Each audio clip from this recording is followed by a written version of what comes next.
اعوذ باللہ من الشیطان الرجیم بسم اللہ الرحمن الرحیم۔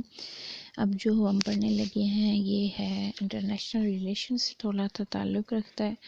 یہ کچھ ٹاپکس ہیں، ان کو ہم دیکھتے ہیں، ٹھیک ہے۔ دا ٹریٹی آف ویسٹ فیلیا 1648 میں اس معاہدے کے نتائج یہ تھے کہ روسی سلطنت کا اقتدار یورپ سے ختم ہو گیا، یورپ کی طویل جنگ کا خاتمہ ہو گیا، ٹھیک ہے، اور یورپی بادشاہوں نے روم کے پاپائی سلطنت کے احکام ماننے سے انکار کر دیا۔ پھر اوپیک جو 1960 میں ہوا، یہ معاہدہ مشرق وسطیٰ کے اسلامی ممالک اور ایشیا اور جنوبی افریقہ کے دیگر ممالک نے مل کر کیا جو معدنیات اور تیل کی دولت سے مالا مال تھے۔ انجمن اقوام میں سے 70 سے زیادہ ممالک تھے، ٹھیک ہے۔ یہ بات الگ سے ہے کہ لیگ آف نیشن میں 70 ملکوں سے زیادہ ملک شامل تھے۔ اچھا، آئیڈیلزم کیا کہتے ہیں؟ مثالیت پسند۔ یہ Max Weber, E H Carr, Morgenthau, Friedrich Schuman, Thompson جو ہے، یہ ان کا تعلق تھا آئیڈیلزم سے، ٹھیک ہے۔ Max Weber, E H Carr, Morgenthau, Friedrich Schuman اور تھامپسن کا تعلق آئیڈیلزم سے تھا۔ ریاستوں کو آپس میں مل کر رہنا چاہیے، انسانیت کی بھلائی کے لیے اقدامات کرنے چاہیے۔ اچھا، آئیڈیلزم کے نزدیک جنگ سب سے بہت بڑا گناہ ہے، ٹھیک ہے۔ اچھا، ریئلزم جو ہے، اس میں میکیاولی جو ہے یہ اس میں اہم ہے، اور یہ کہتے ہیں کہ ریئلزم میں یعنی حقیقت پسندی میں کہ سیاست حصول طاقت کے لیے ہے، جدید دور میں قدر کی نگاہ سے دیکھا جاتا ہے، ضرورت کے وقت اسلحہ کا استعمال کیا جائے اور جنگ بھی کی جا سکتی ہے اگر ہمیں ضرورت پڑے تو۔ اچھا، مارگن تھاؤ ہے۔ اچھا جی، مارگن تھاؤ اپنی بک پولیٹکس امونگ نیشنز میں لکھتے ہیں، سیاسی حقیقت پسندی کے 6 اصول لکھتے ہیں، ٹھیک ہے۔ تو پہلا اصول جو ہے وہ کہتے ہیں کہ فطرت انسانی، ٹھیک ہے، یعنی کہ politics is governed by objective laws inherited in man nature, ٹھیک ہے، مین نیچر میں جو ہے نا وہ ہوتے ہیں۔ اچھا، یہ چیز یاد رکھتی ہے، مارگن تھاؤ جو ہے وہ جرمنی کا تھا اور یہ ہٹلر کے دور کا تھا، ٹھیک ہے، اس لیے اس نے جو ہے نا یہ سیاسی حقیقت پسندی کے جو ہے وہ 6 اصول دیے تھے اپنی بک پولیٹکس امونگ نیشنز میں۔ تو اس میں پہلا تھا کہ politics is governed by objective laws inherited in man nature, ٹھیک ہے۔ نمبر 2 پہ ہے طاقت کا تصور، یعنی کہ پولیٹکس آل اباؤٹ پاور، ٹھیک ہے۔ اور نمبر 3 پہ ہے کہ مفادات کا وقت کے ساتھ بدلتے رہتے ہیں، ٹھیک ہے۔ Concept of interest defined as power is universally valid concept, ٹھیک ہے۔ نمبر 4 پہ ہے جی عالمی اخلاقی ضابطے جو ہے، عالمی اخلاقی ضابطے جو ہیں وہ ریاستوں کے عمل پر نہیں لگائے جا سکتے۔ نمبر 5 پہ ہے ایک ریاست کے اخلاقی اصول عالمگیر نہیں ہوتے۔ نمبر 6 پہ سیاسی ادارہ کار کی خود مختاری کو برقرار رکھنا، یعنی کہ policy must come out of political analysis of power, ٹھیک ہے، این انالیسس آف پاور۔ اچھا، یہ 6 جو ہے نا وہ حقیقت پسندی کے اصول ہیں جو مارگن تھاؤ نے اپنی بک پولیٹکس امونگ نیشن میں لکھے۔ اچھا، اگلا جی آ جاتا ہے نیو کنسیپٹ انٹرنیشنل ریلیشنز، کیا کیا ہیں جی؟ نظاموں کا نظریہ، سسٹم اپروچ ہے، ٹھیک ہے، گیم تھیوری ہے، کمیونیکیشن تھیوری ہے، ٹھیک ہے، اور طاقت کا تصور ہے، ٹھیک ہے، اور بین الاقوامی تنظیم کا تصور ہے، ٹھیک ہے، concept of power, concept of international organisations, ٹھیک ہے، اور کانفلکٹ۔ اچھا، ریاستوں کے درمیان تصادم اور اس کا حل، یعنی کہ کانفلکٹ اینڈ کانفلکٹ ریزولوشن، ٹھیک ہے۔ پھر جنگ اور امن کا نظریہ، theory of war and peace, ٹھیک ہے، theory of ideology, theory of nationalism, theory of national interest, ٹھیک ہے۔ پھر decision making approach, theory of national character, اور تھریٹ آف نیوکلیئر ویپنز، پھر فوڈ پرابلم اور اکنامک فیکٹرز، ٹھیک ہے۔ اچھا، طاقت کے لحاظ سے ریاستوں کی درجہ بندی جو ہے وہ کیا ہے کہ مارٹن ویٹ کہتے ہیں، انہوں نے درجہ بندی یوں کی ہے، مارٹن ویٹ یاد رکھنا جی، مارٹن ویٹ نے ریاستوں کی درجہ بندی کی ہے، کیسے کی ہے؟ اس نے کہا عالمی طاقت کی حامل ریاستیں ہوتی ہیں، کچھ ڈومینین پاور اسٹیٹس ہوتی ہیں، کچھ چھوٹی ریاستیں ہوتی ہیں طاقت کی حامل، چھوٹی طاقتوں کی حامل ہوتی ہیں، پھر اس کے علاوہ غیر یقینی حیثیت کی حامل بھی ہوتی ہیں، جیسے جرمنی اور جاپان کو سیکنڈ ورلڈ وار کے بعد معاہدے کے تحت نہ اسلحہ رکھ سکتی ہے اور نہ ہی فوج، کیونکہ پتہ ہے آپ کو جرمنی کو جو ہے نا وہ اس کو اس کے بعد سیکنڈ ورلڈ وار کے بعد معاہدے کے تحت نہ کوئی اسلحہ رکھ سکتی تھی اور نہ کوئی فوج بنانے کی اس کو اجازت دی گئی تھی. اس کی ذمہ داری اسی پہ آتی ہے. جو first world war, second world war Germany کی وجہ سے جو ہے وہ ہوئی تھی سیکنڈ ورلڈ وار. اچھا، آئیڈیالزم جو ہے 19 سینچری میں یہ نظریہ بہت مقبول ہوا. ٹھیک ہے، اس میں بینتھم جے ایس مل کے نزدیک ریاست کا مقصد یہ ہے کہ وہ لوگوں کو زیادہ سے زیادہ فائدہ دے. پھر سوشلزم ہے جی، یہ چین، روس، کوریا، مشرقی جرمنی، کیوبا، شام، لیبیا، چیکوسلاویا اور انڈیا وغیرہ میں ہے یہ. ٹھیک ہے، یہ سارے سوشلسٹ کنٹریز ہیں. اچھا، سوشلزم میں ویتنام، چائنا، کیوبا، لاؤ پیپلز ریپبلک، انڈیا، بنگلہ دیش، پرتگال، سری لنکا، نیپال، یہ سارے ملک بھی شامل ہیں. اچھا ٹھیک ہے جی، آگے گروپ آف ڈیموکریٹک کنٹریز. ٹھیک ہے، اس کو کیپٹلسٹ کنٹریز بھی کہتے ہیں، نیشنلسٹ کنٹریز بھی کہتے ہیں، ڈیموکریٹک کنٹریز بھی کہتے ہیں. اس میں آتا ہے امریکہ، آتا ہے برطانیہ، فرانس، مغربی جرمنی، جاپان، سعودی عرب اور پاکستان شامل ہیں. ٹھیک ہے، یہ جو ہے نا یہ ہمارا ملک بھی کیپٹلسٹ میں آ جاتا ہے اور ڈیموکریٹک میں آ جاتا ہے. اچھا، سعودی عرب اور پاکستان بھی یہ میں نے بتا دیا ہے. اچھا، عرب اور اسرائیل کی جنگیں 1967 میں ہوئیں، پھر 1973 میں ہوئیں، پھر 1982 میں صابرہ اور شتیلا کیمپوں میں بھی حملہ 1983 میں 2 میں ہوا. پھر نوابستہ ممالک نان الائنمنٹ موومنٹ، اس میں نان الائنمنٹ موومنٹ میں پاکستان 1979 میں جو ہے نا اس میں شامل ہوا تھا. یہ یاد رکھنا، ضیاء دور میں، اسی دور میں جب 1979 میں بھٹو کو پھانسی بھی ہوئی تھی، اور 1979 میں نان الائنمنٹ موومنٹ میں پاکستان جو ہے شامل ہوا. 1961 میں اس کا آغاز ہوا تھا اور 1983 میں اس سے 101 ممبر شامل بیچ میں ہو گئے تھے. اچھا، پاکستان طاقت کی اقسام کیا ہیں؟ ایچکار نے اس کی 3 اقسام بتائی ہیں. معاشی طاقت ہوتی ہے، فوجی طاقت ہوتی ہے، نفسیاتی طاقت ہوتی ہے. اس کے علاوہ بھی کچھ ہیں، جغرافیائی عوامل، قدرتی وسائل، مجسم عوامل، آب و ہوا، محل وقوع، پھر افرادی طاقت، ایٹمی طاقت، صنعتی طاقت، سرمایہ، ٹیکنالوجی، لیبر، صنعتی پیداوار، فوجی طاقت، یہ ساری چیزیں بیچ میں آ جاتی ہیں.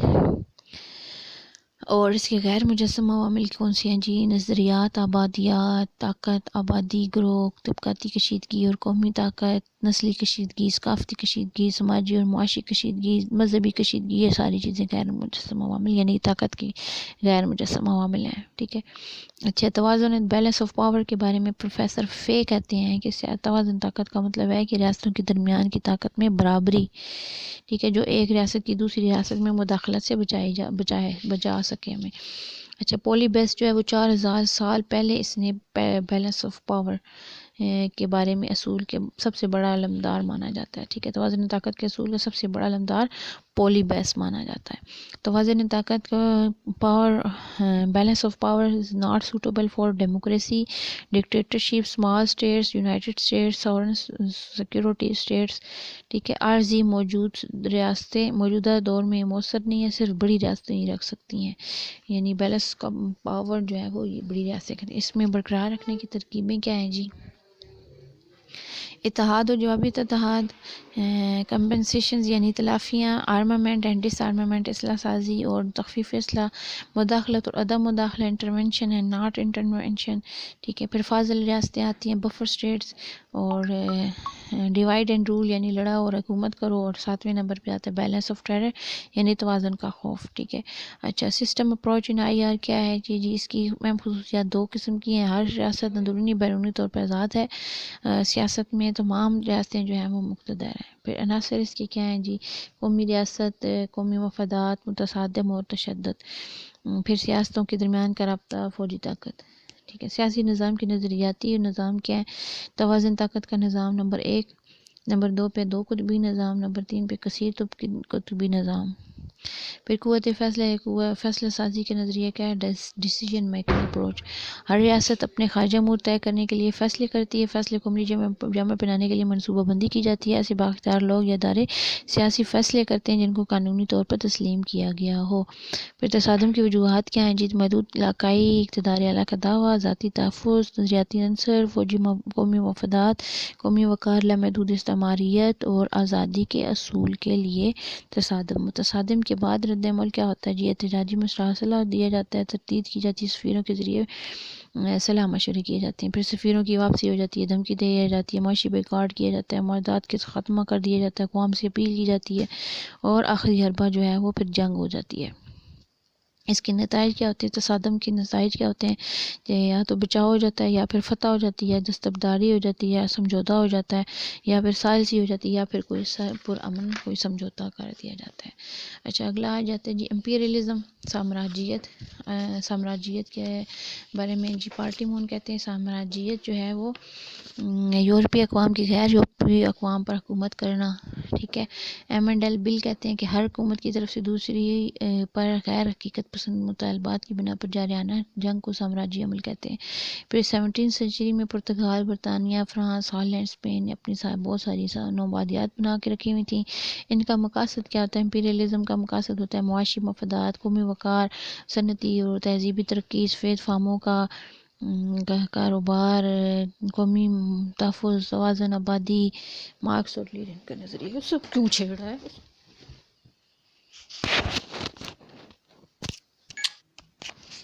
اگلا آ جاتا ہے جی کلونیلزم.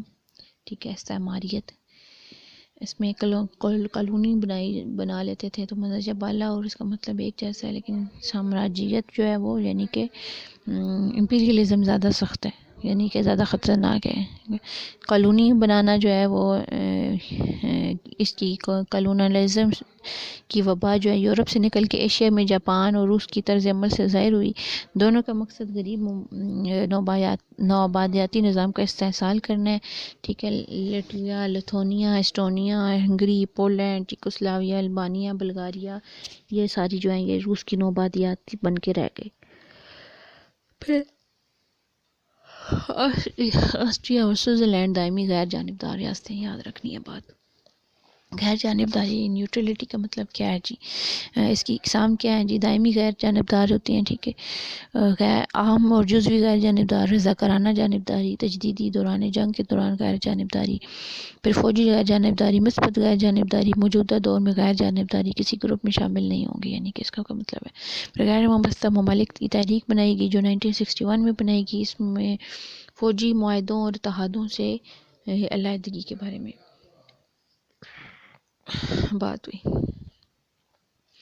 اچھا اس کا مطلب اس کی وجوہات کیا ہیں جی؟ آزادی کی خواہش، جنگوں میں ملوث نہ ہونے کی خواہش، جنگ روکنے کے ذریعے سماجی اور معاشی ترقی کی ضرورت، اخلاقیات اور اقوام متحدہ کو کامیاب بنانے کی پالیسی پر عمل، ٹھوس فوائد کی توقع. اچھا اگلا نیکسٹ ٹاپک آ جاتا ہے جی اجتماعی تحفظ کا. ٹھیک ہے. چند ریاستیں وقتی طور پر باہمی تعاون سے کسی طاقتور ریاست کے حملے کا مقابلہ کریں گی. ٹھیک ہے. دنیا میں ریاستیں کسی متفقہ اصول کے تحت ایک مضبوط اتحاد پیدا کریں جو مستقل اور علاقائی تحفظ کی ضمانت کے لیے عمل میں لایا گیا ہو. ٹھیک ہے. اس کا یہ مقصد ہے. پھر تخفیفی اسلحہ، جنرل فیکٹرز ان ڈس آرمامنٹس، وہ کیا کیا ہیں جی؟ تخفیفی اسلحہ اور اقوام میں محرک عوامل کیا ہیں جی؟ دو بڑے فیکٹرز ہوتے ہیں اس کے. پہلا ہے جی کہ ایٹمی جنگ کا خطرہ، امن کی خواہش اور یہ یقین کہ اسلحہ جنگ کا باعث بنتا ہے. نمبر 2 پہ عدم استحکام ہے، انسٹیبلٹی.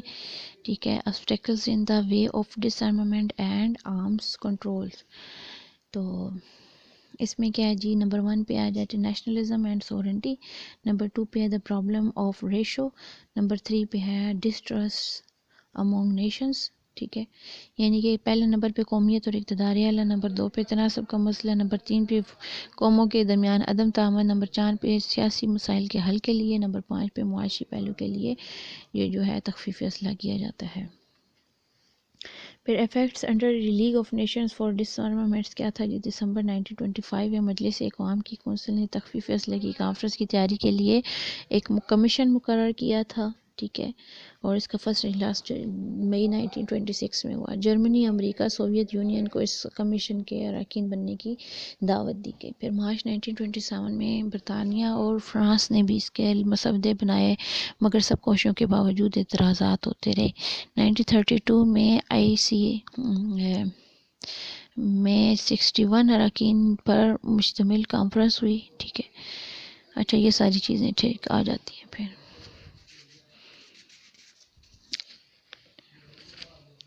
اچھا، ڈس آرمامنٹس ہونے کے حوالے سے جو یونائٹڈ نیشن میں کیا گیا مئی 1978 میں، اقوام متحدہ کا ایک کتابچہ اقوام متحدہ کے متعلق بنیادی حقائق کے عنوان سے سیکرٹری جنرل نے تخفیف اسلحہ کی بات کی۔ جنوری 1946 میں پہلی مرتبہ اقوام متحدہ پر اس پر قرارداد ہوئی اور آج تک تخفیف اسلحہ پر زور دیا جاتا ہے۔ اس کے خصوصی اجلاس 1978 اور 82 میں کیے گئے اسی حوالے سے۔ اچھا، اب اگلے ڈپلومیسی آ جاتی ہے۔ ڈپلومیسی کیا چیز ہے جی؟ آزاد اور خود مختار ریاستوں کے درمیان سرکاری پردانش اصولوں کا استعمال ڈپلومیسی ہوتا ہے۔ اس کا مقصد کیا ہوتا ہے جی؟ سیاسی مسائل کو الجھائے رکھنا۔ نمبر 2 پہ مہلت حاصل کرنے کے لیے بھی ڈپلومیسی کی جاتی ہے، اور نمبر 3 پہ مسائل حل کرنے کے لیے ڈپلومیسی کی جاتی ہے۔ پھر قدیم دور میں جی چین، ہندوستان اور مصر میں ڈپلومیسی کا ارتقاء ہوا۔ 4 اقسام ہیں درجات کے لحاظ سے، ٹھیک ہے۔ اچھا، نمبر 1 ہے کلیسائی سفیر اور کلیسائی نمائندے۔ نمبر 2 پہ وزرائے مختار اور غیر معمولی سیاسی نمائندے۔ نمبر 3 پہ جی وزراء اور مقیم، اور نمبر 4 پہ ناظم الامور۔ اس کے فرائض کیا ہیں جی؟ نیگوٹیشن، مذاکرات۔ نمبر 1 پہ نیگوٹیشن، یعنی نیگوٹیشن کا مطلب ہے مذاکرات، ٹھیک ہے۔ آبزرویشن، مشاہدہ۔ نمبر 3 پہ آتا ہے پروٹیکشن، تحفظ کے لیے، یعنی کہ نیگوٹیشن کے سے ڈپلومیسی کی جاتی ہے، پھر آبزرویشن سے، اور پھر پروٹیکشن سے۔ اس کے یہ فرائض ہیں۔ پھر اقسام کیا کیا ہیں جی؟ ذاتی ڈپلومیسی، 2 طرفہ ڈپلومیسی خارجہ اور سیکرٹری کرتے ہیں، ٹھیک ہے۔ اچھا، کثیر الاطراف ڈپلومیسی ہوتی ہے، یہ زیادہ لوگ کرتے ہیں۔ چھوٹی ڈپلومیسی ہوتی ہے، یہ کانفرنسز کے ذریعے کی جاتی ہے۔ پھر اچھا، کانفرنسز ڈپلومیسی ہوتی ہے جیسے ویسٹ فیلیا کے بارے میں، اور conference of the Vienna, conference of Congress x لے کپلے، یہ ساری جو چیزیں ہیں یہ کانفرنسز ہیں۔ پھر پارلیمانی ہے، یہ جو ہے اقوام متحدہ کے تحت کانفرنس کے ذریعے کی جاتی ہے۔ اچھا، ڈپلومیسی 1971 میں ہنری کسنجر اور اس کے بعد امریکہ کے صدر نکسن چین کے دورے پر گئے تھے۔ اثرات ہونے والے عوامل کیا ہیں جی؟ نظریات اور گھریلو دباؤ، یعنی اندرونی ملک دباؤ، اور قومی مفادات کی نیشنل انٹرسٹ کی کون سی اقسام ہیں؟ پہلی یہ ہے جی ابتدائی مفادات، دوسری ثانوی مفادات، تیسری عمومی مفادات، چوتھے تغیر پذیر مفادات، پانچویں اعزازی مفادات، چھٹے یکساں اور متصادم مفادات، ٹھیک ہے۔ اعزازی مفادات میں حفاظت دوسری ریاست کے لیے، اور یکساں اور متصادم قوموں کے درمیان مشترک ہیں اور جو متضاد ہیں، ٹھیک ہے۔ نمبر 7 پہ مفادات میں پائیداری اور تبدیلی صرف 5 بار ہوئی۔ اچھا، یہ ساری چیزیں جس میں آ جاتی ہیں۔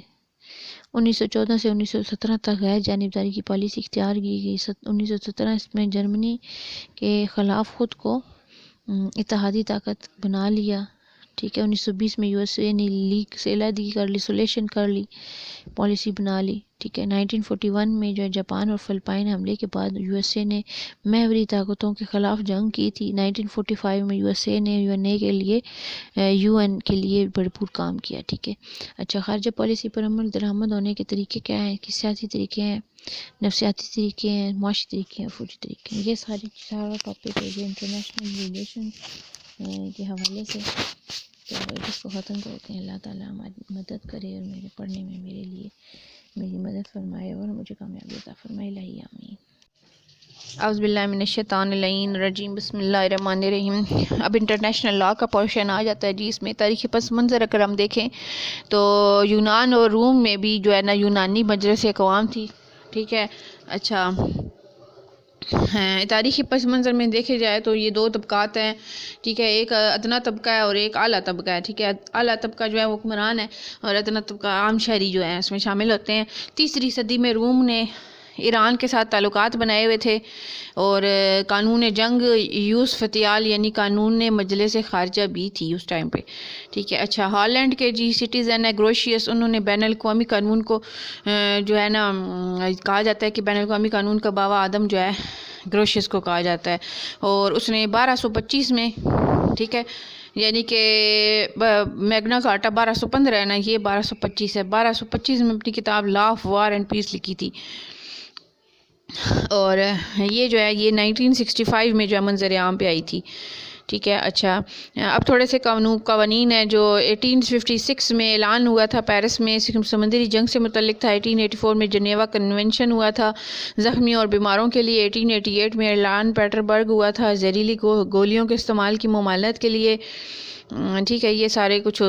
پھر 1956 میں جنیوا کنونشن ہوا تھا زخمی اور بیماروں سے سلوک کے لیے، 1899 سے لے کے 1907 تک ہیگ کانفرنسز ہوئی تھی جو قوموں کی برادری پر قوانین کے لیے ہوئی تھی۔ پھر 1919 میں ورسلز کا معاہدہ ہوا تھا جس کو لیگ آف نیشن بھی کہتے ہیں، اور 1925 میں میثاق لوکارنو ہوا تھا جس میں اٹلی، برطانیہ، جرمنی، فرانس، بیلجیم، یہ سارے جو ایک دوسرے کی عد میں جو ہے وہ سرحدوں میں مداخلت نہیں کریں گے، ٹھیک ہے۔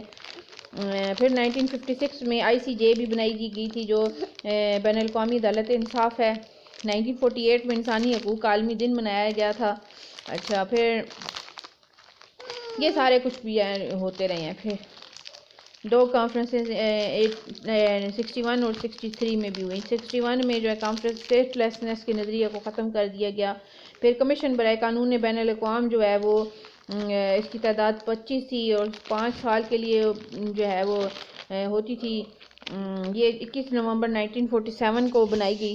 اچھا، اس کے بین الاقوامی قانون کے جو ہے نا ماخذ ہیں وہ کون کون سے ہیں؟ یہ آتے ہیں بین الاقوامی رواجات، دوسرے نمبر پہ آتے ہیں سفارتی تعلقات، ٹھیک ہے، پھر آ جاتے ہیں بین الاقوامی اداروں کی کارکردگی آ جاتی ہے، پھر ریاستی قانون اور ریاستی عدالتوں کے فیصلے بھی آ جاتے ہیں اس میں، ٹھیک ہے۔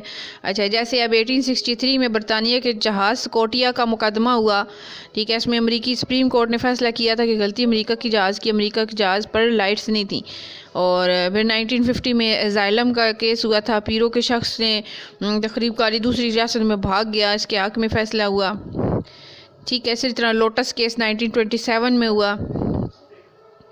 1899 میں بیکویٹی ہبانہ کا معاملہ ہوا، پھر ہبانہ پیکٹ ہوا، پھر اسی طرح معاہدات ہوئے، پھر قانون ساز معاہدے اور معاہداتی سمجھوتے، یہ ساری چیزیں بھی جو ہے نا بیچ میں آ جاتی ہیں ماخذ میں پہلا جو ہے نا بین الاقوامی رواجات ہیں، رواجات کے اندر پھر آ جاتے ہیں جس سفارتی تعلقات، بین الاقوامی اداروں کی کارکردگی اور ریاستی قانون اور ریاستی عدالتوں کے فیصلے آ جاتے ہیں، ٹھیک ہے۔ پھر اسی ماخذ کے اندر دوسرے نمبر پہ معاہدات آتے ہیں، ٹھیک ہے۔ معاہدات کون کون سے؟ جی قانون ساز معاہدے ہوتے ہیں، معاہداتی سمجھوتے ہوتے ہیں۔ پھر تیسرے نمبر پہ جی قانون کے انٹرنیشنل لاء کے جو ماخذ ہیں ان کے کیا ہوتی ہیں؟ عدالتوں کے یا ثالثی عدالتوں کے فیصلے آتے ہیں، ٹھیک ہے۔ پھر عدالتی اس میں کون سے بین الاقوامی عدالت کے فیصلے ہوتے ہیں جیسے، ٹھیک ہے۔ پھر بین الاقوامی عدالت برائے ثالثی کے فیصلے بھی ہوتے ہیں، پھر ریاستوں کی عدالتوں کے فیصلے ہوتے ہیں، پھر ماہرین کی رائے کو دیکھا جاتا ہے، متمدن ریاستوں کے جو ہے قوانین دیکھے جاتے ہیں۔ اچھا، اب لیگ آف نیشن کے جو ہے احزام دیکھ لیتے ہیں کہ کیا کیا تھے۔ اچھا، اس میں آفیشیل لینگویج جو تھی وہ 2 تھی، ٹھیک ہے، ایک انگلش تھی اور ایک فرینچ تھی، ٹھیک ہے، یہ آفیشیل لینگویجز تھیں۔ اچھا، اس کے جو ہے نا 5 جو ہیں وہ ادارے تھے۔ اسمبلی تھی ایک پہلی نمبر پہ، اس میں تمام رکن ممالک شامل تھے اور پارلیمانی طرز کی تھی، یہ قانون سازی نہیں کر سکتی تھی، لیکن سیکرٹری جنرل ہوتا تھا، ہر ملک سے 3 نمائندے لیے جاتے تھے، لیکن اس میں سے بول ایک سکتا تھا، ٹھیک ہے۔ دوسرے نمبر پر کونسل تھی، مجلس اقوام کی ایک کونسل تھی جس کے دائمی ارکان 5 تھے اور غیر دائمی جو تھے وہ 10 تھے، ٹھیک ہے، پرماننٹ 5 تھے اور نان پرماننٹ جو تھے وہ 9 تھے۔ سیکریٹریٹ تھا، سیکرٹری جنرل جو تھا وہ 10 سال کے لیے ہوتا تھا اور 15 شعبوں کے ساتھ شعبے اس کے ساتھ تعاون کرتے تھے، جیسے ILO اور اس طرح کے باقی سارے۔ اچھا، پھر ILO بھی تھا، انٹرنیشنل لیبر آرگنائزیشن، ٹھیک ہے، اور 5ویں نمبر پہ آ جاتا ہے دائمی عدالت برائے عالمی انصاف، اس میں جو ہے 9 ججز ہوتے تھے اور 4 ڈپٹی ججز ہوتے تھے، ٹھیک ہے۔ یہ سارا اس کا ڈھانچہ ہے جی لیگ آف نیشن کا۔ اچھا جی، مجلس اقوام کے اگر کارنامے کو دیکھا جائے تو معاہدہ ورسلز آتا ہے جی، جرمنی کا وہ علاقہ جو بلائی سلیشیا کے نام سے مستعمل ہے، معاہدہ ورسلز کے تحت وہاں پہ جو ہے وہ استصواب رائے کے تحت طے پانا تھا کہ اس ملک کی ریاست جو ہے وہ کس حصے کو کس مملکت کے حصے میں آنی چاہیے۔ پھر اس کا نتیجہ یہ نکلا کہ جرمنی کو جو ہے منانے کے لیے ترجیح دے دی گئی۔ یہ جی معاہدہ ورسلز کیا تھا مجلس اقوام نے۔ پھر ایک معاہدہ موصل بھی ہوا تھا جون 1926 میں، جو ہے موصل کا علاقہ تھا، اس کی حد بندی کی تھی، ٹھیک ہے۔ یہ سارے کچھ جو اچھا بینتھم نے 1780 میں انٹرنیشنل لاء کی اصطلاح استعمال کی جو سب نے پسند کی تھی۔ بینتھم نے 1780 میں انٹرنیشنل لاء کی جو ہے نا اصطلاح استعمال کی جو سب نے اس کو پسند کیا۔ اچھا IL بنانے کے لیے، انٹرنیشنل لاء بنانے کے لیے باقاعدہ ایک ادارہ ہے جس کو بین الاقوامی قانونی کمیشن کا انجام دے رہا ہے، ٹھیک ہے۔ انٹرنیشنل لاء کی خامیاں کیا ہیں کہ یہ ایک تو غیر واضح ہوتا ہے، پھر باقاعدہ قانون ساز ادارہ نہیں ہے اس کا کوئی، اصولوں کی وضاحت ہر ریاست اپنے طور پہ کرتی ہے، پھر جی عدالت انصاف محض ثالثی کے طور پہ کرتی ہے، اور یہ ہے روایات کے پر مبنی ہے، ٹھیک ہے۔ اس میں بہت سی یہ والی خامی ہے۔ اور کیلسن کہتا ہے کہ یہ انٹرنیشنل لاء جو ہے افراد پر بحث کرتی ہے، ریاست بھی افراد سے بنتے ہیں، ٹھیک ہے جی۔ اچھا جی، اب سورسز آ جاتے ہیں۔ نارتھ سورسز میں جو ہے نا ایک رواجات بھی جو ہے نا وہ بھی اس کے سورسز میں شامل ہیں۔ اچھا کوڈیفیکیشن تدوین کیسے کی جائے؟ بینتھم نے تدوین کا تصور پیش کیا تھا اس میں انٹرنیشنل لاء میں، ٹھیک ہے۔ اعلان برسلز کو جیسے 1794 میں ہوا تھا، تدوین کے سلسلے میں پہلی کوشش 1856 میں ہوئی تھی اعلان پیرس سے، اور پھر مجلس اقوام نے تیزی سے انٹرنیشنل لاء کی تدوین کا کام کیا تھا اور ایک 16 رکنی کمیٹی بھی بنائی تھی۔ 1924 میں 16 رکنی کمیٹی بنائی گئی تھی۔ ہیگ کانفرنس جو ہے وہ 1930 میں 3 کمیٹیاں بنائی گئی تھی قومیت، سمندر اور ریاستوں کے لیے۔ پھر اقوام متحدہ جو ہے وہ 1947 میں بین الاقوامی قانونی کمیشن بنایا تھا، اس نے اس کے 3 موضوعات پر خصوصی محنت کی تھی۔ انہوں نے نمبر 1 جو ہے وہ کھلے سمندر کے لیے، نمبر 2 معاہدات کے قواعد و ضوابط کے لیے، اور نمبر 3 ثالثی طریقہ کار کے لیے، ٹھیک ہے۔ یہ سب چیزیں آ جاتی ہیں بیچ میں۔ اچھا انٹرنیشنل اینڈ نیشنل لاء، اس کے بھی کچھ ہیں جو طریقہ کار ہیں۔ تو پہلے نمبر پہ مونزم آ جاتا ہے، MONISM، مونزم، اس کو پیش کرنے والے کیلسن ہے، ٹھیک ہے، KELSON، کیلسن، اور رائٹ آ جاتے ہیں اس میں، اور لاٹر پیچ سمجھ لیں، اور دیوگی ہیں۔ یہ 4 جو ہیں بندے، کیلسن، رائٹ، پیچ، دیوگی، یہ جو ہیں یہ مونزم کے انہوں نے تھیوری دی ہے انٹرنیشنل لاء میں۔ تو اس کے مطابق بین الاقوامی قانون اور قومی قانون جو ہیں وہ الگ نہیں ہیں، بلکہ ایک ہی بڑے قانونی نظام کے 2 حصے ہیں۔ یہ 4 بندے جو ہیں یہ کہتے ہیں کہ یہ جو ہے انٹرنیشنل لاء ہے یہ نیشنل لاء کی قسم ہے، یعنی کہ دونوں ایک ہی ہیں، لیکن یہ بڑے قانون ہیں، بڑے قانونی نظام کے 2 حصے ہیں۔ اچھا پھر ڈوئلزم آتے ہیں جی۔ ڈوئلزم کون ہوتے ہیں جی؟ انٹرنیشنل لاء اور نیشنل لاء دونوں کو الگ الگ سمجھتے ہیں۔ انٹرنیشنل لاء کا موضوع جو ہے وہ ریاستیں ہیں، جبکہ نیشنل لاء کا موضوع افراد ہوتے ہیں، ٹھیک ہے۔ اس میں انزلوٹی آ جاتے ہیں، اور ٹرانسفارمیشن تھیوری دی تھی انہوں نے، انزلوٹی نے، ٹھیک ہے۔ انزلوٹی نے لوٹا سمجھ لے، لوٹا ٹرانسفارمیشن تھیوری دی ہے اس نے، ٹھیک ہے۔ پھر جی اسٹارک جب تک IL کو انٹرنیشنل لاء کو نیشنل لاء کے مطابق نہیں ڈھالا جاتا تو تب تک اس پہ چلنا مشکل ہو جائے گا، اور ہر ریاست کی منظوری کے ساتھ ہی یہ جو ہے وہ چل سکتا ہے۔ اگلا جی آ جاتا ہے ڈیلیگیشن تھیوری، نظریہ تفویض، یعنی کہ ٹرانسفارمیشن کے مخالف میں یہ نظریہ پیش کیا گیا۔ اچھا پہلے ہم نے جو پڑھا تھا نا، ایک تھا مونزم، ایک تھا ڈوئلزم، ٹھیک ہے۔ ڈوئلزم جو ہے، مونزم کہتے ہیں کہ جی یہ انٹرنیشنل لاء اور نیشنل لاء ایک ہے۔ ڈوئلزم کہتے ہیں کہ نیشنل لاء اور انٹرنیشنل لاء جو ہے وہ الگ الگ ہیں، ٹھیک ہے۔ اچھا اور تیسرا جو ہے یہ کون سا؟ Transformation theory. ٹرانسفارمیشن جو تھیوری ہے نا یہ الگ ہے، ٹھیک ہے۔ انزلوٹی والا جو ہے نا وہ ڈوئلزم ہے، یہ جو ہے یہ اسٹارک ہے، جی اسٹارک جو ہے نا وہ کہتے ہیں انٹرنیشنل لاء کو نیشنل لاء کے مطابق اگر نہیں ڈالیں گے، یعنی کہ انٹرنیشنل لاء کو ہم نے نیشنل لاء کے مطابق ڈھالنا ہے، ٹھیک ہے، ٹرانسفر کرنا ہے، یہ اسٹارک کہتے ہیں، ٹھیک ہے۔ جی اسٹارک کہ اس کے مطابق کریں گے تب جا کے جو ہے وہ ریاست کی منظوری کے بعد یہ چل سکے گا. پھر ڈیلیگیشن تھیوری آ جاتی ہے، یہ چوتھے نمبر پہ ہے. پہلا مونزم، پھر دوسرا ڈیولزم، تیسرا ٹرانسفارمیشن تھیوری ہے، اور چوتھی جو ہے وہ ڈیلیگیشن تھیوری ہے. ڈیلیگیشن تھیوری کا مطلب ہے ٹرانسفارمیشن کی مخالفت میں یہ آیا تھا، یعنی کہ آئی ایل کے لیے کسی ریاست سے منظوری لینا ضروری نہیں ہے. یہ جو ہے بین الاقوامی قانون جو ہوتا ہے وہ کسی طرح بھی بنایا جا سکتا ہے. ٹھیک ہے. اچھا، انٹرنیشنل لا جو ہے وہ بڑا ہوتا ہے نیشنل لا سے. یہ کون کہتا ہے؟ یہ اسٹارک بھی کہتا ہے، بلیک سٹون بھی کہتا ہے. ٹھیک ہے، برطانیہ کا. یہ جو ہم نے ابھی پہلے بھی پڑھا، اسٹارک جو ہے، اسٹارک جو جس نے ٹرانسفارمیشن جو ہے نا وہ دیا تھا، وہ کہتا ہے کہ انٹرنیشنل لا جو ہوتا ہے وہ نیشنل لا سے بڑا ہوتا ہے. اچھا، معاہدات اور مقدمات آ جاتے ہیں. یہ بہت سارے ہیں اس میں، پھر ہم اس کو نہیں توجہ سے پڑھیں گے کیونکہ ان کی کوئی ضرورت نہیں ہے ہمیں. اچھا، اب ہم آگے آ جاتے ہیں کنڈومینیم پہ. کچھ اصطلاحات ہیں جو ہمیں پڑھنے کی ضرورت ہے، اور وہ ہیں جی جیسے کنڈومینیم ہے. کنڈومینیم کیا ہوتا ہے جی؟ اگر کسی علاقے پر 2 یا 2 سے زیادہ ریاستوں کا قبضہ ہو. ٹھیک ہے، جیسے نیو ہربرٹس جو ہے جس پر انگریز اور فرانسیسی دونوں کا قبضہ ہے. ٹھیک ہے، ان کو کنڈومینیم کہتے ہیں. پھر کالونیاں ہیں. کالونیاں کیا ہوتی ہے؟ مختلف علاقوں پر بالجبر اپنی حکومت یا نوآبادیات بنا لیتے ہیں، جیسے برصغیر پر برطانیہ نے کالونی بنائی ہوئی تھی. ٹھیک ہے. پھر ویسل سٹیٹس ہیں، تابعہ ریاستیں. ٹھیک ہے. ویسل سٹیٹس کون سی ہوتی ہیں؟ جو حاکم ریاستیں اپنے تابع ریاستوں پر حکومت کرتی ہیں. یہ اب وجود نہیں ہے ان کا، لیکن ان کا جیسے پہلے مصر پر ترکی کا کنٹرول تھا تو وہ اس کی کون سی تھی؟ ویسل سٹیٹ تھی. اس کے آگے پھر آ جاتا ہے جی پروٹیکٹوریٹس. ٹھیک ہے. پروٹیکٹوریٹس کا مطلب ہے زیر حفاظت ریاستیں، یعنی پروٹیکٹ کرتی ہیں کسی چھوٹی ریاست کو. بڑی ریاست تو یعنی کہ چھوٹی کمزور ریاستیں مضبوط ریاستوں کے حوالے خود کو کر لیتی ہیں، جیسے سین مرینو نے خود کو اٹلی کے حوالے کیا ہوا ہے. اسی طرح پھر آ جاتا ہے ویٹیکن سٹیٹس. ویٹیکن سٹیٹ جو ہے وہ 100 ایکڑ پر محیط ایک ویٹیکن سٹیٹ ہے جس پر رومن کیتھولک فرقے نے کے پوپ کی عملداری ہے. ٹھیک ہے. یہ UN کا رکن نہیں ہے، لیکن یہ جو ہے نا یہ ویٹیکن سٹیٹ ایک سٹیٹ ہے. اچھا، پھر آگے جی دولت مشترکہ کے ارکان. وہ کیا ہوتے ہیں جی؟ دولت مشترکہ کے ارکان ہے جو ماضی میں برطانیہ کے مقبوضات تھیں اور آہستہ آہستہ آزاد ہوئیں.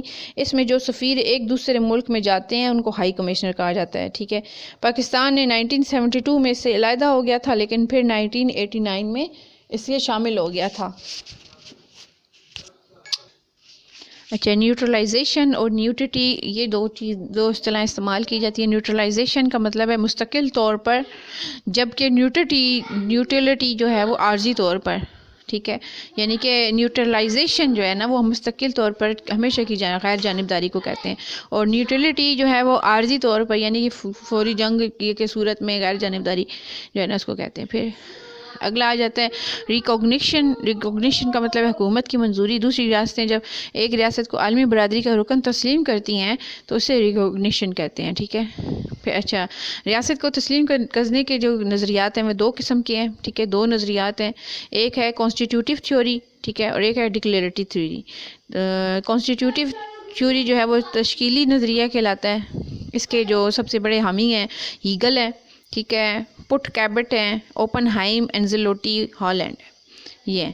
ٹھیک ہے. ریاست کو مکمل طور پر تسلیم کیا جانا ہے، تمام ریاستیں اس کی شخصیت کو تسلیم کر لیں تاکہ اسے انٹرنیشنل لا کے حقوق فرائض ملے. یہ جو ہے وہ کانسٹیٹیوٹیو تھیوری ہے. ٹھیک ہے. اچھا، دوسرا ڈکلیریٹی تھیوری جو ہے یعنی کہ اعلانی تھیوری جو ہے وہ اس کے حامی ہیں جی فشر. ٹھیک ہے. برلے، ہال، کابٹ، ویگنز. اچھا، اس کا مطلب ہے جی تسلیم کیے جانے کا عمل محض رسمی کارروائی ہوتی ہے. اس نظریے کے تحت ریاست اپنا سیاسی وجود تسلیم کیے جانے کے بغیر بھی برقرار رہ سکتی ہے. ٹھیک ہے. تسلیم کیا جانا ضروری نہیں ہے، لازمی شرط نہیں ہے کہ تسلیم کی جائے. اچھا، اب جو ہے نا اسٹارک آ جاتے ہیں. اسٹارک کا نظریہ جو ہے وہ کیا ہے کہ اسٹارک کہتے ہیں کہ یہ نظریہ تشکیلی نظریے کو پوری طرح سے تسلیم نہیں کرتے. ٹھیک ہے. وہ کہتے ہیں کہ نئی ریاست کے لیے ضروری ہے کہ اگر دوسری ریاست تسلیم نہ بھی کریں تو وہ IL کی پاسداری کرے، انٹرنیشنل لا کی پاسداری کرے گا. یہ ایک ریاست پر فرض ہے. ٹھیک ہے. اچھا، یہ بے اعلانی نظریے میں یعنی کہ ڈکلیریٹی تھیوری میں اس کا جو ہے کوٹیشن آ جائے گی. اچھا، آگے تسلیم کیے جانے کے 2 طریقے ہیں. ٹھیک ہے. ایک ڈی جور طریقے سے اور ایک ڈیفیکٹ طریقے سے. ڈی جور کا مطلب ہے کہ قانونی طریقے سے. ٹھیک ہے. ڈیفیکٹ کا مطلب ہے حقیقی طریقے سے. اچھا اس میں حقیقی طریقے مشروط طریقہ بھی ہے. قانونی منظوری یعنی ڈیجور طریقے سے جب کوئی ریاست نئی ریاست کو یا حکومت کو تسلیم کر لیتی ہے تو یہ اس کا مطلب ہے تسلیم کی گئی ہے. اور ڈیفیکٹ کے طریقے سے کہ تسلیم کرنے والی ریاست کے خیال میں نئی ریاست یا حکومت ایک ریاست یا حکومت ہونے کے تقاضے پورے کرتی ہے لیکن ابھی بھی صورتحال واضح نہیں ہے، اسے یقین نہیں ہے کہ وہ آگے چل بھی سکے گی، وہ مشروط طور پر اسے تسلیم کرتے ہیں، اسے مشروط منظوری کہتے ہیں یعنی کہ ڈیفیکٹ ریکوگنیشن کہتے ہیں. ٹھیک ہے، یہ نان کمیٹڈ فارمولہ ہے. اچھا آگے جی حقیقی اور قانونی منظوری کے سلسلے میں کچھ مقدمات ہوئے تھے کہ ان کا ہم ذکر نہیں کریں گے. پھر آگے جی ریاستی جانشینی کہتے ہیں اسٹیٹ سکسیشن کو. ٹھیک ہے، ایک اس کی بھی دو قسمیں ہیں، ایک یونیورسل سکسیشن ہوتی ہے اور ایک پارشل سکسیشن ہوتی ہے. مکمل جو سکسیشن یعنی یونیورسل سکسیشن ہے اس کا مطلب رضاکارانہ الحاق یا دو حصے اس کے، اور پارشل کا مطلب ہے بغاوت ہو جائے یا وفاق بن جائے یا بین الاقوامی ادارے یا ریاست کے حوالے سے ہو جائے. اچھا آگے اقوام متحدہ نے اصول جانشینی کے لیے 1974 میں آرٹیکل نمبر 25 میں انٹرنیشنل لا کمیشن سے منظور کروائے تھے. اچھا اور 78 میں اس کا اجلاس خصوصی اجلاس بھی ہوا تھا. اچھا ریاستی ذمہ داری کے پہلو آ جاتے ہیں جی. رسپانسبلٹی وہ کیا ہیں جی؟ ایک اوریجنل رسپانسبلٹی ہے اور ایک ویکیریس رسپانسبلٹی ہے. جو اوریجنل رسپانسبلٹی ہے اس کے مطابق اگر حکومت کوئی غلط کام کرتی ہے تو اس پر خود ذمہ داری آتی ہے. ٹھیک ہے، اور ویکیریس رسپانسبلٹی ہے، اس کا مطلب ہے کہ اگر ریاست کا شہری کوئی غلط کام کرتا ہے تو پھر اس پر ریاست پہ اس پر ذمہ داری آئے گی. ٹھیک ہے، یہ بھی ریاست پر ذمہ داری آتی ہے. پہلے میں اوریجنل میں کہ ریاست اگر حکومت غلط کام کرتی ہے تو ریاست پہ آتی ہے، اور دوسرا ویکیریس میں ریاست کا کوئی شہری بھی اگر غلط کام کرتا ہے تو وہ بھی ریاست پہ ذمہ داری آتی ہے. اچھا آگے انٹرنیشنل لا کی خلاف ورزی پر ریاست کو ہرجانہ دینا ہوگا، یہ فیصلہ کوزنو فیکٹری کیس میں ہوا تھا. اچھا اگلا آ جاتا ہے جی امپوٹیبلٹی. امپوٹیبلٹی کا اصول کیا ہے جی؟ اس کے مراد ہے کہ ریاست پر انٹرنیشنل لا اس کی خلاف ورزی کرنے کا الزام ہو تو ریاست کا کوئی فرد بھی جو ہے وہ جرم کرے تو اس پر ریاست پر بات آ جاتی ہے. اس میں یومنز کیس، ٹھیک ہے، کیلوو کیس، کلیمز وغیرہ یہ سارے اس کے کیسز آ جاتے ہیں. اچھا پھر ڈریگو کا اصول کیا ہے جی؟ کہ ملٹری کا طریقہ نہ اپنائے بلکہ سفارتی ذرائع اپنائے اور انٹرنیشنل ٹیوبر سے رابطہ کرے، یہ ڈریگو کا اصول ہے. اور اچھا آگے میڈین لائن کا مطلب ہے جب دو ریاستوں کے درمیان کوئی قدرتی سرحد جو دریا کے طور پر ہو تو اس کو میڈین لائن کہتے ہیں، MEDIAN میڈین لائن. اچھا جلوے کا مطلب ہے کہ اگر کوئی دو ریاستوں کے درمیان کی سرحد جو ہے جازرانی کے قابل ہو تو اسے یہ جلوے کہتے ہیں. ٹھیک ہے، انوسنٹ پیسج کس کو کہتے ہیں؟ انوسنٹ پیسج ایسا سفر جس کا کوئی فوجی مقصد نہ ہو بلکہ یا ساحلی ریاست کو نقصان نہ ہو یا ماہی گیری جہاز کے سفر کی اجازت ہے. ٹھیک ہے، انوسنٹ پیسج یعنی کہ انوسنٹ ہے، یہ اس کا مقصد کوئی فوجی مقصد نہیں ہے یا کسی کو نقصان پہنچانا نہیں ہے. اچھا اگلا آ جاتا ہے جی متصلہ زون جو ہوتا ہے اس کا مطلب ہے ساحلی علاقے سے 12 میل تک کا علاقہ بھی جو ہوتا ہے وہ ریاست کا ہوتا ہے اور اس میں ماہی گیر جو ہیں وہ آ سکتے ہیں. اچھا صرف سفارتی کارڈ رکھنے والے غیر ملکی مقامی قانون کے مقدمے سے استثناء ہے، کسی فرد کے خلاف مقدمہ کرتے وقت اس لیے رعایت نہیں برتی جا سکتی کہ وہ غیر ملکی ہے. اچھا جی کانٹیننٹل شیلف کس کو کہتے ہیں؟ اس کا مطلب ہے کانٹیننٹل شیلف براعظمی ریت جن سمندروں کی گہرائی کی جو ہے نا گہرائی کئی میل تک کم ہو. ٹھیک ہے، تو ان کے بارے میں انٹرنیشنل لا بہت سارے بلائے گئے ہیں، معدنیات، قدرتی تیل، یہ ساری چیزیں جو ہوتی ہیں اس کے اندر ہوتی ہیں. اچھا پھر سرویٹیوٹس کا مطلب ہے پابندیاں. ٹھیک ہے، ریاست پر ایسی پابندیاں جن کو معاہدے کے ذریعے نافذ کیا گیا ان کو سرویٹیوٹس کہتے ہیں. بین الاقوامی عدالتوں نے اس نظریے کو کمزور نظریہ کہا ہے. آگے پائریسی آ جاتا ہے. پائریسی کا مطلب ہے تو بحری قزاقی میں جہاز کسی ریاست سے منسلک نہیں ہوتے بلکہ کھلے سمندر میں جرم کرتے ہیں. اس سلسلے میں بھی بہت سے قانون بنائے گئے. آگے ریزمپشن آ جاتی ہے. ریزمپشن کا مطلب ہے کہ شریعت لینے کے طریقے ہیں. ریزمپشن میں شریعت کا دوبارہ اصول یعنی کہ ایک بار دوسرے ملک کی شریعت لے پھر نظر ثانی کر کے واپس پہلی شریعت پر چلا جائے. یعنی جیسے باجی گئی ہوئی ہیں پاکستان سے انگلینڈ گئی ہوئی ہیں، وہاں پہ کافی عرصہ رہیں گی تو وہاں کی جو ہے شریعت مل جائے گی، پھر وہ واپس آتی ہیں تو پھر پاکستان کی شریعت ان کو مل جائے، جو ریزمپشن ہے. اچھا سفارتی نمائندوں کی اقسام کیا ہوتی ہیں جی؟ پہلے جو ہوتا ہے وہ سفیر ہوتا ہے، ٹھیک ہے، سفیر جو ہے 1961 کے بعد سفیر کو لیگیٹس سے ممتاز کر دیا گیا ہے. ٹھیک ہے، آج کل پوپ کی جانب سے نامزد ہونے والے سفارتی نمائندوں کو بھی لیگیٹ نمبر 2 کہتے ہیں. ٹھیک ہے. اچھا، منسٹر پلینی پوٹنیٹری. ٹھیک ہے، پلینی پوٹنیٹری یہ جو سفیر ہوتے ہیں، یہ سفیر کی دوسری قسم ہے. یہ ذاتی طور پر سربراہ سے نہیں مل سکتے، بلکہ ان کو یہ جو ہے نا، یہ ان کے مراد بھی کم ہوتی ہیں. ٹھیک ہے، یہ 1818 میں یہ عہدہ بنایا گیا تھا جو 1961 میں ختم ہو گیا تھا. ٹھیک ہے، منسٹر ریزیڈنٹ. اگلا جی آ جاتا ہے یہ چارج ڈی افیئرز. ٹھیک ہے، چارج ڈی افیئرز جو ہوتا ہے یہ سب سے کم عہدہ ہوتا ہے.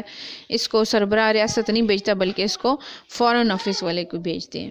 پھر ہائی کمشنر ہوتے ہیں، یہ دولت مشترکہ کامن ویلتھ کے جو رکن ہوتے ہیں ان کو ہائی کمشنر کہتے ہیں. پھر خصوصی ایلچی بھی ہوتے ہیں، جو یہ ایک ریاست جو ہے وہ دوسری ریاست کی طرف بھیجتی ہے، وہ خصوصی ایلچی ہوتے ہیں. ٹھیک ہے. اچھا، اگلی ٹرم آتی ہے جی پرسونا نان گریٹیا. پرسونا نان گریٹیا کا مطلب ہے کہ ایسا سفارتکار جسے کوئی ریاست اپنے ہاں سفارتی فرائض کی ادائیگی کی اجازت نہ دے. ٹھیک ہے، جس کو پسند نہیں کرتی. پرسونا نان گریٹیا کا مطلب یہ مطلب ہوتا ہے کہ ایسا سفارتکار جس کو اجازت نہیں ملتی. ٹھیک ہے. اچھا، آگے پیٹرسن سرونڈا. پیٹرسن سرونڈا PACTA پیکٹا سنٹ SUNT سنٹ سرونڈا SERVANDA سرونڈا. یہ اصول انزلوٹی نے متعارف کروایا تھا کہ ریاستیں ان وعدوں کو پورا کرنے کی پابند ہیں جو وہ معاہدات کی صورت میں دوسری ریاستوں سے کرتی ہیں. ٹھیک ہے، یعنی کہ جو ریاستیں ایک دوسرے سے وعدہ کرتی ہیں ان کو پورا کرنے کی پابند ہیں. اچھا، معاہدہ جو ہے، معاہدے کی بھی کچھ اقسام ہے. کیا اقسام ہے جی؟ عارضی سمجھوتے جو ہوتے ہیں آرمسٹس ایگریمنٹس کہلاتے ہیں. ٹھیک ہے. اچھا، معاہدات کی اقسام دیکھتے ہیں جی. کنونشن نمبر 1 پہ آتا ہے. پھر پروٹوکول آتا ہے. کنونشن کی ضمنی کارروائی ہے، سربراہان ریاست اس میں حصہ نہیں لیتے. ٹھیک ہے. نمبر 3 جو ہے سمجھوتا، یہ سفارتی نمائندے آپس میں کرتے ہیں. چوتھے نمبر پہ ایگریمنٹس آتے ہیں، یہ عارضی طور پر کیے جاتے ہیں، سربراہ ریاست دستخط نہیں کرتا مجبوری سے. یہ ایگریمنٹس مجبوری سے نہیں کیے جاتے. پھر اسٹیٹیوٹس ہیں جو قواعد و ضوابط ہیں، جب کوئی مخصوص علاقہ یا انٹرنیشنل ادارے کو دیا جاتا ہے تو اس کی رہنمائی کے لیے یہ بنائے جاتے ہیں. پھر ڈکلیریشن ہے، اعلان. ٹھیک ہے. ڈکلیریشن میں کم حیثیت رکھنے والے سمجھوتے کسی سمجھوتے کے طے پانے کی اطلاع ہوتی ہے جی. پھر موڈس وائیونڈی ہے، یہ الگ سی چیز ہے.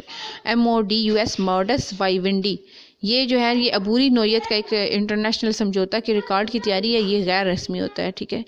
یہ موڈس ونڈی بھی یاد رکھنا معاہدے کی ایک قسم ہے جو عبوری نوعیت کا ہوتا ہے. ٹھیک ہے. انٹرنیشنل سمجھوتے کی ریکارڈ کی تیاری کے لیے یہ غیر رسمی قسم کا ہوتا ہے. ٹھیک ہے. پھر نوٹس کا تبادلہ بھی ہوتا ہے.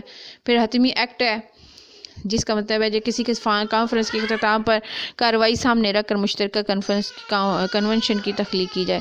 پھر 11 نمبر پہ آتا ہے عام ایکٹ، جو بین الاقوامی تنازعات کے حل کے لیے بنائے جاتے ہیں. پھر پرپوزل ہے، تجویز. ٹھیک ہے. پھر 13 نمبر پہ آ جاتے ہیں جی یادداشت، اس کو میمورنڈم بھی کہتے ہیں. ریاستیں ایک دوسرے کو مشترکہ پہلوؤں اور مسائل سے آگاہ کرنے کے لیے یادداشت بھیجتی ہیں. ٹھیک ہے. اچھا، معاہدات کے سلسلے میں پلینی پوٹنشیٹری جو ہے، جو پہلے بھی ہم نے بتایا، یہ خصوصی اختیارات کا حامل نمائندہ ہوتا ہے. یہ جو ہے نا وہ معاہدات کے سلسلے میں آتا جاتا ہے. اچھا، بین الاقوامی تنازعات کو حل کرنے کے طریقے کیا ہیں جی؟ ایک پرامن طریقے سے حل کرنے کے طریقے جو ہیں وہ کیا ہیں؟ ثالثی. ٹھیک ہے. آربیٹریشن. ٹھیک ہے. دوسرے نمبر پہ جوڈیشیل سیٹلمنٹ. نمبر 3 پہ جورسڈکشن آف کنٹینشن. ٹھیک ہے. پھر آ جاتا ہے جی مشاورتی آرا. پھر جی مشاورتی آرا ہو جاتا ہے. پھر نیگوٹیشنز آ جاتے ہیں. نیگوٹیشنز کا مطلب ہے مذاکرات. ٹھیک ہے. گڈ آفیسز خدمات، دوست ریاست خدمات پیش کرتی ہے تو گڈ آفیسز ہوتی ہے. پھر میڈیشن، اس کا مطلب ہے توسل، تمام پہلوؤں کا ایک اعداد و شمار کے بعد بغور جائزہ لیا جاتا ہے. پھر کونسیلیشن کا مطلب ہے مصالحت کر لینا. انکوائری، تحقیقات. ٹھیک ہے. پھر UNO کے ذریعے جو ہے وہ انٹرنیشنل تنازع کا تصفیہ کرنا، یہ بھی جو ہے نا وہ پرامن طریقے سے حل کرنے کے طریقے ہیں. پھر آگے آ جاتے ہیں جی جبری طریقوں میں جی پہلے نمبر پہ آ جاتا ہے انتقام. ٹھیک ہے. اس کو انگلش میں کہتے ہیں ریٹورشن. RETORTION ریٹورشن کو کہتے ہیں جبری طریقے سے پہلے نمبر پہ. پھر انتقامی کاروائیاں ریپرائزلز, ٹھیک ہے. پھر ایمبارگو کا مطلب ہے جہازوں پر مکمل پابندی لگا دے, ایمبارگو ہو جاتا ہے. پھر پرامن ناکہ بندی لگا دیتے, پیسفل بلاکیج, ٹھیک ہے. اب تک دنیا میں 20 بار یہ لگائی جا چکی ہے پرامن بلاکیج, ٹھیک ہے, پیسفل بلاکیج. پھر مداخلت انٹرونشن اور وار پھر جو ہے نا وہ جبری طریقہ ہے کسی کو مسئلے کو حل کرنے کا. پھر گوریلا جنگ جو ہے وہ صلاح الدین ایوبی کی ایجاد ہے, یہ بات یاد رکھنی, صلاح الدین ایوبی نے جنگ کو ایجاد کیا تھا, گوریلا جنگ کو ایجاد کیا تھا. دی ڈاکٹرائن آف پوسٹیلیمینم, یہ جو ہے نا یہ اس کے مطابق آزادی کے بعد افراد اور اشیاء کو جنگ کی پہلی صورت میں دے دیا جائے گا. یہ ایک ڈاکٹرائن ہے, ٹھیک ہے, پوسٹیلیمینم. اچھا آگے ہے جی جینوسائڈ. جینوسائڈ جو ہے یہ کسی قوم کو سرے سے ختم کر دینے کا عمل, جیسے یہودیوں کو ہٹلر نے ختم کرنے کی کوشش کی تھی, ٹھیک ہے. پھر اور ہے جی پولیٹیکل ازائلم کہتے ہیں جی سیاسی پناہ میں لینا, کسی فرد کا دوسری ریاست سے پناہ لے لینا پولیٹیکل ازائلم ہے. اقوام متحدہ نے بھی اس کی حمایت کی ہے, جیسے نواز شریف نے لندن کا لیا ہوا ہے, پولیٹیکل ازائلم لیا ہوا ہے, یہ کہہ سکتے ہیں. اچھا والنٹیرلی کا مطلب ہے جی رضا کرانہ طور پر. کنٹربینٹ کا مطلب ہے CON. کانٹرابینڈ کا مطلب ہے ممنوعات, ٹھیک ہے. بینوولنٹ کا مطلب ہے مہربان. اچھا اسٹریٹجک بلاکیج کیا ہوتی ہے؟ کسی جہاز کو ساحل سے کھلے سمندر یا کھلے سمندر سے بھی آنے کی اجازت نہیں دی جا سکتی. اچھا پونیٹیو انٹرونشن مداخلت برائے تعزیر, یہ پنش سے نکلے پونیٹیو. تو اس کا کیا مطلب ہے جی اگر کوئی ریاست نقصان کرے تو دوسری ریاست سے سزا دینے کے لیے کارروائی کرے, اسے مداخلت برائے تعزیر کہتے ہیں. پھر ایک سب ورزف انٹرونشن ہے. سب ورزف کا مطلب ہے ایک ریاست کا دوسری ریاست کے خلاف باغی عناصر کو ابھارنا اور خانہ جنگی میں شدت پیدا کرنا. انٹرنیشنل لاء نے جو ہے نا وہ ممانعت کی ہے. میرے خیال سے یہ اس طرح سے ہے جیسے کہ انڈیا نے جب پاکستان اور بنگلہ دیش کی آپس میں جنگ ہو رہی تھی 1971 میں, تو اس نے سب ورزف انٹرونشن کیا تھا. تو یہ ساری چیزیں جو ہیں وہ ہو گئیں انٹرنیشنل لاء کی. اللہ تعالیٰ ہماری اس مشکلات کو دور فرمائے جو ہمیں راستے میں. اللہ ہمارے پڑھنے میں آسانی پیدا فرمائے اور ہمیں کامیابی عطا فرمائے. الہی آمین.